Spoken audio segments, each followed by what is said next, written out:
নমস্কাৰ বন্ধুসকল, আপোনালোকে চাই আছে প্ৰণৱ এডু প্লাছ আৰু মই প্ৰণৱ। আজি মই লৈ আনিছোঁ অসম বুৰঞ্জীৰ 10টা কমন MCQ যিবোৰ নেকি আপোনাৰ আহিবলগীয়া প্ৰতিটো কম্পিটিটিভ এক্সামৰ বাবে খুবেই বেছি ইম্পৰ্টেণ্ট। তেনেহ'লে আহকচোন বন্ধুসকল, অলপ পলম নকৰি আজি আমাৰ ভিডিঅ'টো আৰম্ভ কৰোঁ। বন্ধুসকল, আমাৰ প্ৰথমটো কুৱেশ্যন, মহাৰাজাধিৰাজ উপাধি তলৰ কোনজন ৰজাই গ্ৰহণ কৰিছিল? Which of the following kings assumed the title of Maharajaadhiraja? Option A, Bhaskar Barman, B, Pushya Barman, C, ভূতি Barman, D, Samudra Varman. ইয়াৰে শুদ্ধ আনচাৰটি হৈছে অপশ্যন বি, পুষ্য বৰ্মন। পুষ্য বৰ্মনে মহাৰাজাধিৰাজ উপাধি গ্ৰহণ কৰিছিলে আৰু এই পুষ্য বৰ্মনে আছিলে বৰ্মন বংশৰ প্ৰতিষ্ঠাতা। কুৱেশ্যন নম্বৰ 2, বৰ্মন বংশৰ কোনজন ৰজাৰ দিনত চীনা পৰিব্ৰাজক হিউৱেনচাং কামৰূপলৈ আহিছিল? During the reign of which king of the Burman dynasty did the Chinese traveler Huinsang visit Kamrupa? Option A, Bhaskar Burman, B, Puchya Burman, C, Bala Burman, D, Kalyan Burman. এটো খুবেই বেছি important question বন্ধুসকল। ইয়াৰে শুদ্ধ আনচাৰটি হৈছে option এ, ভাস্কৰ বৰ্মন। খ্ৰীষ্টীয় 7ম শতিকাত চীনা পৰিব্ৰাজক হিউৱেনচাঙে কুমাৰ ভাস্কৰ বৰ্মনৰ নিমন্ত্ৰণ মৰ্মে কামৰূপলৈ আহিছিল। কুৱেশ্যন নম্বৰ 3, শালস্তম্ভ বংশৰ শেষৰজন ৰজাৰ নাম কি আছিল? Who was the last king of Shalstambha dynasty? Option A, Sri Harkadev, B, Brahmapal, C, Tyaghingha, D, Kushal. ইয়াৰে শুদ্ধ আনচাৰটি হৈছে অপশ্যন চি, ত্যাগসিংহ। শালস্তম্ভ বংশৰ 21 নম্বৰজন ৰজা তথা শেষৰজন ৰজা আছিলে ত্যাগসিংহ। কুৱেশ্যন নম্বৰ 4, পাল বংশৰ প্ৰতিষ্ঠাতা কোন আছিল? Who was the founder of the Pal dynasty? Option A, Brahmapal, B, Dharmapal, C, Indrapal, D, Joypal. ইয়াৰে শুদ্ধ আনচাৰটি হৈছে অপশ্যন এ, ব্ৰহ্মপাল। কামৰূপত পাল বংশৰ আগতে শালস্তম্ভ বংশই ৰাজত্ব কৰিছিলে আৰু শালস্তম্ভ বংশৰ শেষৰজন ৰজা আছিলে ত্যাগসিংহ আৰু এই ত্যাগসিংহৰ অপুত্ৰভাৱে মৃত্যু হোৱাৰ পিছত কামৰূপৰ প্ৰজাসকলে ব্ৰহ্মপালক নতুন ৰজা হিচাপে নিৰ্বাচিত কৰিছিল আৰু এনেদৰে ব্ৰহ্মপালে পাল বংশ প্ৰতিষ্ঠা কৰিছিলে। আমাৰ কুৱেশ্যন নম্বৰ 5, খেন বংশৰ প্ৰতিষ্ঠাতা কোন? Who was the founder of the Khen dynasty? Option A, Chakradhaj, B, Nildhaj, C, Joypal, D, Brahmapal.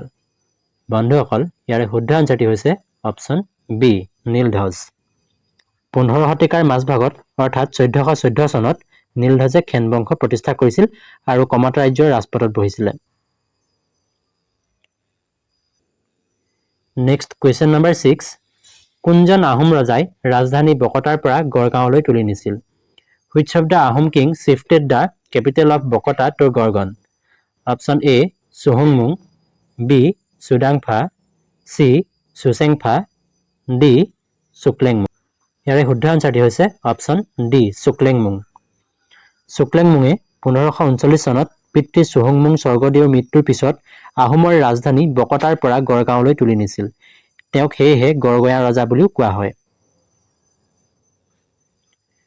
Next question number 7, কোনজন আহোম ৰজাক খুৰা ৰজা বুলি কোৱা হৈছিল? Which of the king was known as the খুৰা ৰজা?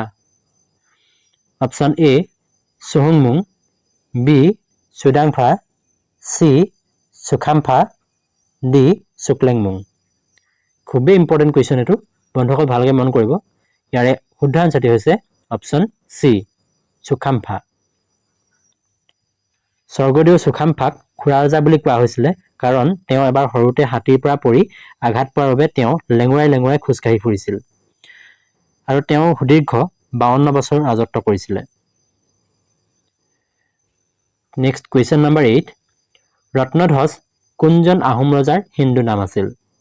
Ratnadhwaj was the Hindu name of which Ahom king? Option A, Sulikpha, B, Sudangpha, C, Sukhampha, D, Suklengmung. ইয়াৰ শুদ্ধ আনচাৰটি হৈছে অপশ্যন এ, চুলিকফা, যাক ল'ৰা ৰজা বুলি কোৱা হয়। কুৱেশ্যন নম্বৰ 9, চুপাতফা কোনজন স্বৰ্গদেউৰ আহোম নাম? Supatpha was the Ahom name of which Swargadeo? Option A Gadadhar Singha, B Rudra Singha, C Lakshmi Singha, D Rajeswar Singha. ইয়াৰে শুদ্ধ আনচাৰটি হৈছে অপশ্যন এ গদাধৰ সিংহ। স্বৰ্গদেউ গদাধৰ সিংহৰ আহোম নাম আছিলে চুপাতফা। তেওঁ 1681 চনত ৰাজপাটত উঠে আৰু 1682 চনত ঐতিহাসিক ৰীতাখুলিৰ ৰণত মোগলক পৰাস্ত কৰি গুৱাহাটীক আহোমৰ অধীনলৈ আনিছিলে। নেক্সট কুৱেশ্যন নম্বৰ 10, মোৱামৰীয়াসকলে কিমান চনত গড়গাঁও অধিকাৰ কৰিছিল? In which year did the Moamarias capture Garhgaon? Option A 1782 চনত, বি 1784 চনত, চি 1786 চনত, ডি 1792 চনত। বন্ধুসকল ইয়াৰে শুদ্ধ আনচাৰটি হৈছে অপশ্যন চি 1786 চনত। বন্ধুসকল ভিডিঅ'টি ভাল পালে লাইক, কমেণ্ট আৰু শ্বেয়াৰ কৰিবলৈ নাপাহৰিব। লগতে এনেকুৱা ধৰণৰ নতুন নতুন MCQ পাই থাকিবলৈ আমাৰ চেনেলটো ছাবস্ক্ৰাইব কৰি ৰাখিব। আজিলৈ আহিছোঁ, মই প্ৰণৱ। জয় হিন্দ, জয় অসম।